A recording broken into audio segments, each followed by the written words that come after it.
Well, hi, everyone. You ever found yourself staring into the unknown, wondering if anyone was out there to catch you? Not a physical cliff, but a moment when life suddenly went off script, like the job you counted on, gone, or the relationship you thought was forever, over, the health you took for granted, compromised.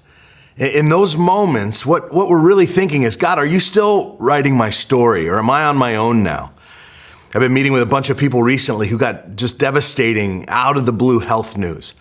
They all express some sort of this version of this sentiment. There's faith there, but there's also this idea that it's like someone stole the next chapter of my life. Every morning I wake up wondering if God has forgotten about me, if he's any plan at all for what comes next, or am I just kind of on my own now? That feeling of standing at the edge of the unknown isn't new, and neither is God's response to it. Today, we're continuing our journey through what I think is one of the greatest short stories ever written. It's the book of Ruth in our series Plot Twist, when God rewrites the story. And you can turn to Ruth in your Bible or device right now. If you missed last week, you can certainly catch up on our website or on the Who is Grace app or the podcast or the YouTube channel. Like, there's no excuse to get left behind on this one. But let me quickly recap chapter 1 so that we're all on the same page today. So let's call it the setting, which is the edge of the unknown. So Ruth's story takes place during the time of the Judges. It was a dark period of sin and rebellion and folly in Israel's history. And the adventure starts in Bethlehem of Judah with an ordinary family, a husband, Elimelech, a wife, Naomi, and their 2 sons. It's the perfect family.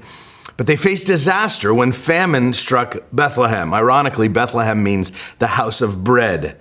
And so instead of staying put and depending on God, they fled to Moab. Moab was home to a people who were considered wicked and pagan, the enemy of Judah. This family's choice brought devastating consequences. The sons married Moabite women named Orpah and Ruth, but soon all 3 men died, Naomi's husband and both of their sons, leaving an aging Naomi stranded in a foreign land with 2 pagan daughters-in-law. And when Naomi heard rumors that the famine was ending back in Bethlehem, she decided to return home. And so she urged her daughters-in-law to stay in Moab, where they could remarry and have a future. And Orpah stayed, but Ruth made an incredible declaration of faith. She said, if I stay in Moab, yeah, I might live, but my faith is going to die. I want your God to be my God. And so she chose to follow Naomi back to Bethlehem, knowing that she would face persecution there as an enemy and possibly even starvation. But when they arrived, the town buzzed with gossip. Naomi was so bitter about how life had turned out. She told everyone, don't call me Naomi, which means pleasant. Call me Mara, which means bitter. While she had made the wise decision to return to God's people, her situation still looked hopeless. But as I kept saying last week, it's only chapter 1. And some of you need to hear that about your own story. Like, God isn't finished writing yet. But before now, Ruth and Naomi, they feel like they're at a dead end, and they've arrived in Bethlehem broke and hungry. And Naomi's too old to work. She's too old to remarry. Ruth is a hated foreigner. And so they're starting over and staring across the edge of this great unknown, needing God to do something.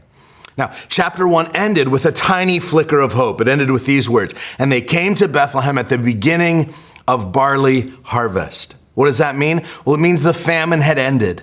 And we're about to see God do his thing. And so I want you to look at Ruth chapter 2, starting in verse 1. It says, now Naomi had a relative of her husband's, a worthy man of the clan of Elimelech, whose name was Boaz. Now, the first word here of chapter 2 is the word now. And depending on your translation, it might say, it so happened. But that's the essence of this little word, now. And what's happening at the very beginning of chapter 2 is we're being introduced to God's primary way of working supernaturally in our lives. It's a thing called providence. Let's call this providence defined, God's subtle sovereignty. See, many people think of God working supernaturally only through miracles, parting seas, healing blind eyes, raising the dead. Those times when God suspends the laws of nature to demonstrate his undeniable power. I believe God still does this, but it's not the main way that he operates. The most common way that God works is through what theologians call providence. And a simple definition of providence would be God's demonstration of his control over all things through ordinary means. It's the times when God shows up to accomplish his will through normal activities and normal people. And we'll see it repeatedly in this chapter. See, verse 1 tells us that it just so happened that there was a man named Boaz who was a relative of Naomi's husband. Sounds like happenstance. It sounds like coincidence, but it's not. It's God's providence. You see, God's purposes are always on purpose. And here already we see a gracious God at work behind the scenes. Psalm 37:23 says it this way: the steps of a man are established by the Lord when he delights in his way. Another version says the Lord directs the steps of the godly. In other words, God is involved in every detail of your life. God is powerful enough to work in your life. And he's also personal enough to care about every detail. I want to remind you that you're here today listening to this message under God's providential hand. He wants you here. He wants you to learn and grow and respond to his voice. He is at work behind the scenes even now. Look at verse 2. It says, and then Ruth, the Moabite, said to Naomi, let me go to the field and glean among the ears of grain after him in whose sight I shall find favor. And she said to her, go, my daughter. And so she set out and went and gleaned in the field after the reapers. Now, we've already established that God is at work. But here in verse 2, we see Ruth is at work too. She's not sitting around on Pinterest or, watching YouTube videos of Mr. Beast in Moab. She's not twiddling her thumbs, hoping God miraculously drops down some more manna from heaven that she heard about. What's she doing? She's gleaning leftovers in the fields. Now remember, she's an immigrant. And the author here diligently adds the Moabite anytime Ruth's name is mentioned. Why would someone have leave their home and leave everything they know to move to another country? Well, almost always it's for the hope of a better life. The life of an immigrant or a refugee is very, very difficult, especially in the ancient world. But here's the thing about Ruth. Ruth didn't leave for a better life. She left knowing that she would have maybe a worse life. If she wanted comfort, she could have stayed back in Moab, but she came to Judah for two reasons. Ruth committed herself to God, and Ruth committed herself to Naomi, her mother-in-law. And so with amazing devotion, with a strong work ethic, she goes to the fields to provide food for them through gleaning. Now, gleaning was God's provision for the vulnerable. It was God's social safety net. He commanded landowners to leave the edges of their fields unharvested for immigrants and widows and the poor to collect grain. This system provided both food and dignity. It was, ensuring that those willing to work would always have a way to eat. It wasn't a handout, it was a hand up, teaching both the wealthy, by the way, to be generous by not wringing out every last penny of profits from their harvest. And it taught those in need to be industrious. And I think there are lessons on all sides of that system that we could learn from today. But anyway, Ruth goes out to glean. Now look at the second part of verse 3. It says, and she happened to come to the part of the field belonging to Boaz, who was of the clan of Elimelech. Did you hear that again now in verse 3? She happened to come into the portion of the field belonging to Boaz. The author is being ironic. This isn't chance. This isn't good karma.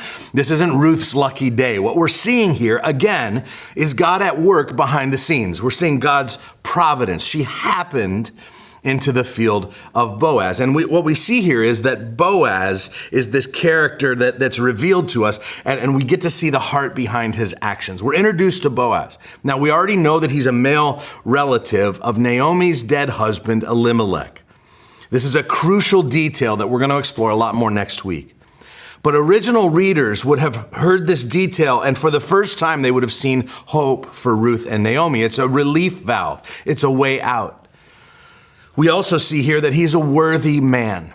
This description means he was worthy of respect and honor, and also that he's successful and wealthy. Boaz was a dude's dude. His name means mighty one. He's a man. He drinks his coffee black. He doesn't own a sweater vest. He's only ever driven a pickup truck, diesel engine. He's never hummed a Taylor Swift song under his breath. He's a dude's dude, a good and godly man. We're also going to find out that he's kind and gracious and generous. He's a good boss. But the proof is in the pudding. Like if you want to know a man's relationship to God, you don't just look at his Sunday church attendance. You need to find out how far God has saturated into the details of his everyday life. And so look at verse 4, and we can see how Boaz, the CEO, arrives at work. It says, "And behold, Boaz came from Bethlehem, and he said to the reapers, 'The Lord be with you.' And they answered, 'The Lord bless you.'" So again, imagine the scene. The boss pulls up in his Ford F-150 to check on his employees. He steps out, and first thing he does is he offers a prayer of blessing. How many of you, like your boss walks in and says, "The grace of the Lord Jesus be with you all," and you all pop up out of your cubicles and you say, "No, ma'am," or "No, sir, the grace of the Lord be with you." I mean, I work at a church and we don't even do that. In fact, the first words out of my mouth when I walk in are usually like, "Hey, who burned the bagels?" or something very unspiritual. But Boaz is a true godly man. He's not just spiritual in church. He brings God into his workplace. By the way, this is true faith. Whether you're an employer or an employee, how concerned are you for the spiritual lives of the people that you work with? Because how you work often says more about your spiritual maturity than how you worship. And so he arrives. He looks over his fields. And he happens to notice a woman gleaning. Now remember, Ruth just so happened to stumble into Boaz's field that day. And so he just so happened to see her. And in verse 5, he calls some intern over and he asks, "Who's that girl?" And the intern explains that she's the Moabite woman who came home with Naomi and asked to glean in the fields. Now look down in verse 8. You're going to see Boaz's kindness and provision for Ruth.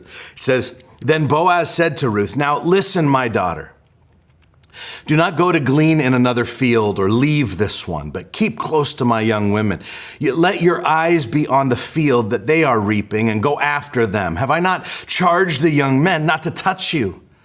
And when you're thirsty, go to the vessels and drink what the young men have drawn.'" Now, some important details here. Boaz knew that for a Moabite to go out and glean, like she's taking her life into her own hands. He knew the danger she was in. She could be killed or raped, even by his men.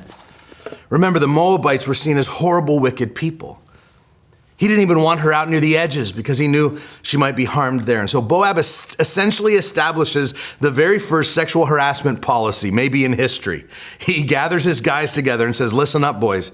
You see this girl here? Like if you so much as look at her sideways, well, let's put it this way. I own lots of fields and they'll never find your body, all right? That's the Tony Soprano version.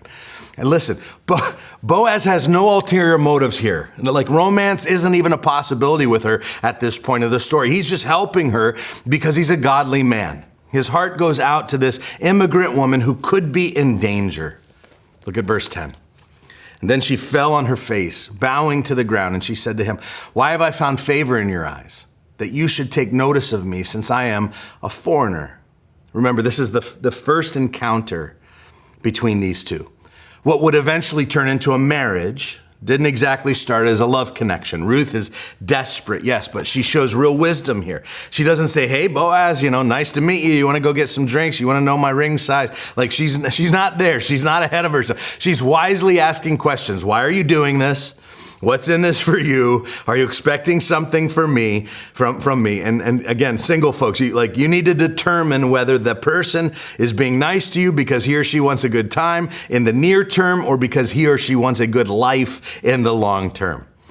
And we get a glimpse into Boaz's motives in verses 11 to 12. See what it says. "But Boaz answered her, 'All that you have done for your mother-in-law since the death of your husband has been fully told to me, and how you left your father and mother and your native land and came to a people that you did not know before. The Lord repay you for what you have done, and a full reward be given you by the Lord, the God of Israel, under whose wings you have come to take refuge.'" Now, Boaz was intrigued with her because of her character. She already had 3 strikes against her. She was a Moabite, she was widowed, which meant in that culture she was kind of used goods, and she was poor, in the fields, doing the equivalent of dumpster diving. And let's be honest, Ruth probably isn't exactly Instagram ready in this moment. I mean, she's feeling hot, but not in a good way. She's sweaty and filthy and grimy. Her only dress is ruined from rummaging through the fields all day. Like if you're looking for romance, this isn't exactly the setting you're hoping for. If she knew she was meeting a potential suitor, she certainly would have disappeared for a couple hours into the bathroom, sandblasting and spackling and spray painting, whatever else you ladies do in there, things the male mind can't even comprehend. Anyway, that's not why Boaz was intrigued at this point. He was taken by the beauty of her character as a woman with great faith in God. And he said, all that you've done for your mother-in-law, Naomi. And again, guys, I want you to see how a godly man thinks, because there's so few examples out there anymore. He's not thinking of himself. He's not thinking about what can I get from this. He's not thinking sexually at all. He sees her as a good and godly woman of extremely high character. Young men, let me talk to you for a second. When you're looking for a wife, of course, there needs to be physical attraction, but it goes way beyond that. What kind of woman will she be as a spouse? What kind of woman will she be as a mother? Does she care for people? Does she love Jesus? Does she have a good work ethic? And you're like, yeah, I'll figure all that out later. What I care about now is that she's smoking hot. Let me just remind you, so is hell, all right? So, okay, we got to move on. Boaz is captivated by Ruth's character, and he treats her with great care and respect. And what we see him do over the next number of verses, and I'm just going to summarize them for you. What we see him do is just be a godly man. And we know he's godly because he does the kind of things that God would do. He protects, he provides, he honors her. He imitates the over-the-top ways that God loves. And what you're seeing in Boaz's treatment of Ruth is godly character. He's already spoken kindly to her to stay in his field, and he threatened his guys not to lay a hand on her. But then in verses 13 to 18, he lets her share a meal with him and his workers. He gives her, a to-go bag to take home to Naomi. He asks his workers to pull out some grain from the bundles that they harvested and give it to her so she doesn't have to do all the work herself. And so Ruth, she keeps working until evening, and she finally makes her trip home to Naomi. And Naomi's amazed at all that happened. And they start piecing together what will be the most providential detail of the whole story. Look at verse 19. It says, and her mother-in-law said to her, where did you glean today? Where have you worked? Blessed be the man who took notice of you. So she told her mother-in-law with whom she had worked, and she said, the man's name with whom I work today is Boaz. And Naomi said to her daughter-in-law, may he be blessed by the Lord, whose kindness has not forsaken the living or the dead. Naomi also said to her, the man is a close relative of ours, one of our redeemers. Now, this is a really important detail, again, that we're going to talk about a lot next week. But I want to wrap up today by drawing out some truths from chapter 2. Let me just share with you today's big idea, that God is always working behind the scenes in unseen ways. We've already observed this over and over in this chapter, but let's give it some definition, if we will. We're going to look at 3 ways God moves behind the scenes. The first way is God orchestrates, quote, coincidences that aren't coincidental at all. And so in verse 3, we saw the word happened. This is God's providence. And there are so many details in this chapter that are just too perfect to be coincidences. In fact, we get clues as to what God is up to, especially in verse 12. When Boaz suggests that God is blessing and rewarding Ruth because she sought refuge under his wings. Remember last week, she said, Naomi, your God is my God, and I'm running to him in the house of bread, Bethlehem. She didn't know all the details of that decision, but in faith, she did it anyway. See, often it's our steps of obedience that activate an awareness of God's providence in our lives. When you start giving up control, you begin to notice that God is in control. Some of you have become control freaks with your faith. Like you want God to be your consultant, not your CEO. And so you say, listen, God, I need to see every detail before I'm going to trust or follow you. But there are times when God doesn't give you the big picture. He just asks you to take the next step that's right in front of you. In faith, Ruth and Naomi relinquished control and they sought refuge under God's care. And immediately they started seeing the providence of God at work.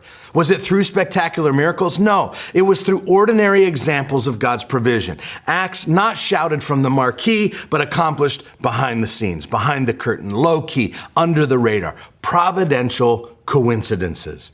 And as the saying goes, coincidence is just God's way of remaining anonymous. Think of all the coincidences in this chapter. It just so happened that Naomi and Ruth came back in time for the barley harvest. It just so happened that Ruth walked out the door and found a random field. It just so happened to belong to Boaz, who just so happened to be a worthy and godly man, and just so happened to be a relative. And Boaz just so happened to pull up in his F-150 right when he would see Ruth working. And his intern just so happened to know who she was. And Boaz just so happened to have extra time at lunch to hear her story. And he just so happened to command his guys to help her and to be kind to her. And as we read, we get the sense that every single thing that is happening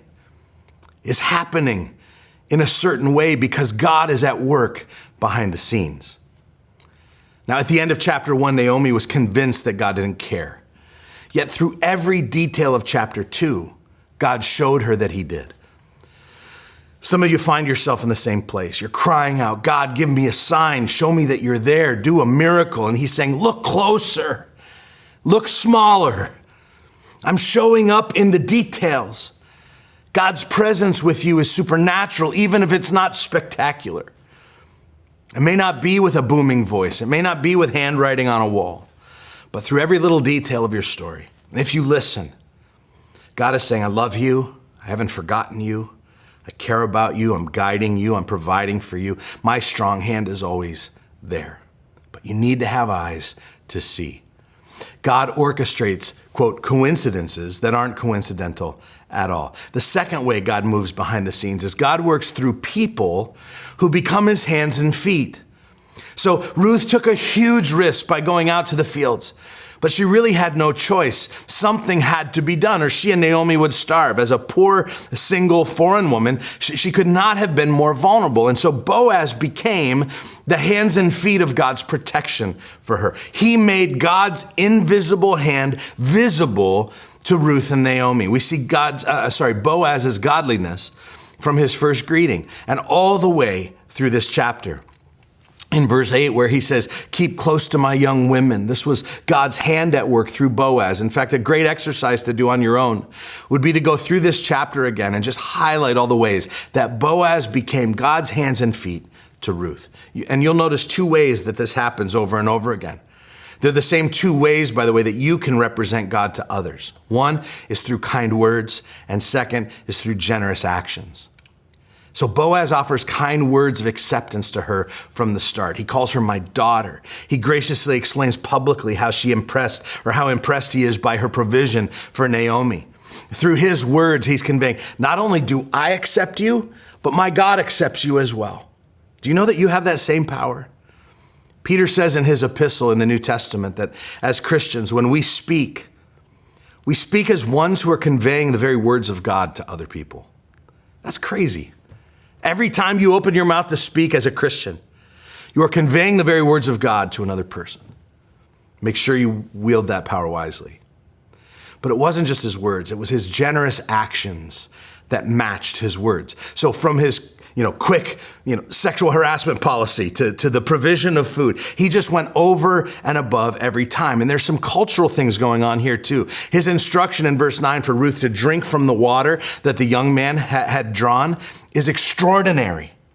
In that culture, Ruth, the foreigner, and the woman should have been drawing the water for his men. But Boaz's command was for his men to draw water for her. This is a total reversal of two cultural norms. He's saying, you sit here and relax. My guys will give you something cool to drink.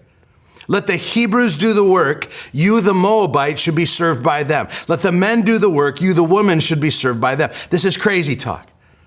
And what are his generous actions communicating? You are welcome here among our people. In fact, you'll be honored. You'll be treated as an equal. We'll take good care of you. He offers physical acts of acceptance, and God's spiritual acceptance became real to her as a result. Every single day, church, you can make God's provision personal to people in your life. And if you don't know who some of those people might be, and you want to engage with some of the most vulnerable groups in our community, you can always visit serveerie.com. There are always opportunities all the time, but some big ones coming up, by the way, this fall. Do you know what Serve Erie's motto is? We're the hands and feet of Jesus to this community. One of the ways God's providence shows up in the world is when his people become his hands and feet to others. And there are people in your life right now who wonder if God really loves them. They're wondering if God really cares for them. A text from you, a kind word from you, an invitation to coffee from you, a generous gift from you, a compliment from you might be enough to remind them that God hasn't forgotten them, that he hasn't abandoned them, that he's still providentially looking out for them through you and through me. God makes the work of his invisible hand visible through kind words and generous actions. And I wonder if there's someone in your life who comes to mind even now. The third way that God moves behind the scenes is that God directs our steps when we put in the work. Okay, so Ruth doesn't just sit and feel sorry for herself. She decides to go out and glean. Pastor Chris Brown says it this way. He says, it's easier for God to steer a moving car than a parked car. See, God's providential hand has a hard time steering the idle and the lazy because they're not moving. But take a step out in faith and get to work, and God can start guiding you. See, if Naomi and Ruth had locked themselves in their house and just prayed, God, you please feed us, you bring us food, they would have probably starved to death. But Ruth stepped out and she said, I know it's dangerous. I know I'm new around here. I know I'm a foreigner, but I know I've got to see what I can find out in those fields. That initiative started a domino effect of God's provision for this little family. Now, why does God do it that way? Is he being mean? No. He wants to include us in the miracle. He wants us to participate so that our faith will grow in the process and our influence will expand in the process. See, in the midst of moving, God is directing our steps. Look at verse 12. It says that the Lord will repay you. The Lord will repay you for what you've done. Boaz says that God's blessing is tied to all that she had done for Naomi. God is responding to our faithful work. So we need to pray and to seek God way more than we do. But I've also seen the phrase, I'll pray about it, become an excuse for laziness and inactivity and paralysis. We might ask Ruth, how did you know which field to go to? How did you discern God's will? Like when you walked out the door that morning, how did you know if you should go right or left? How did you know when to stop walking and decide it's God's will for me to work in this field? I bet she would say, I have no idea. I knew my mom and I needed food. I knew he brought us here to Bethlehem. I knew God made a provision of gleaning for people like me. I just started walking and started working, and look what God did. See, we need to trust that God is working behind the scenes and then take steps forward even when we can't see the big picture. Speaking of steps, let me offer a next step for you to consider today. Now, throughout this plot twist series, we're providing you with a practical tool that goes along with our intentional friend, dream disciple role. We just think July is a great month of the year to be an intentional friend. This tool is called the CARE tool.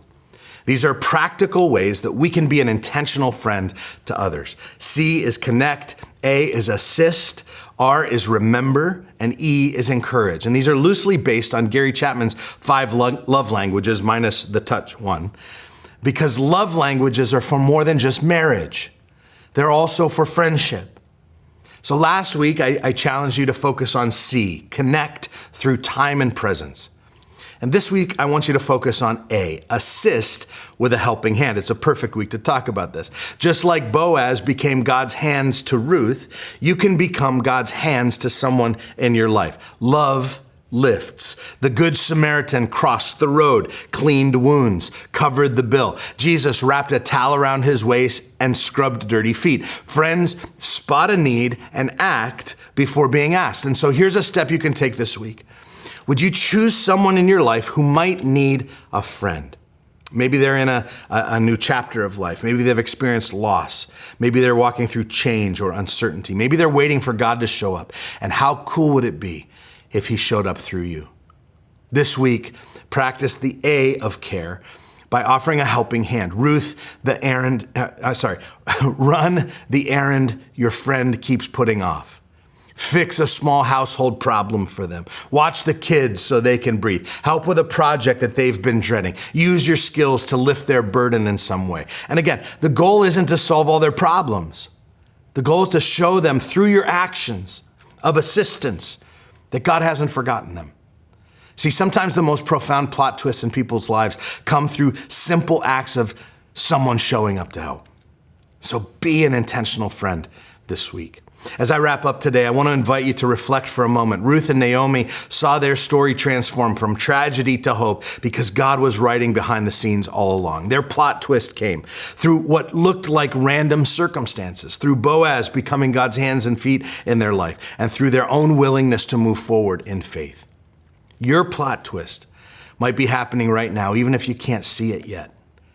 Those coincidences, those people showing up in your life, those small steps of faith you're taking, they're all part of God's behind-the-scenes direction. And this week, you have the opportunity to be part of someone else's plot twist by becoming God's hands and feet in their life. Take a moment, will you, to reflect on the times when God has been there for you in the ordinary, in the people who showed up, in the ways you didn't expect. Thank him for his mighty, powerful, invisible hand in your life. And this week, be on the lookout for the ways that he continues to move behind the scenes, orchestrating the next chapter of your story while using you to write hope into someone else's. I love you guys.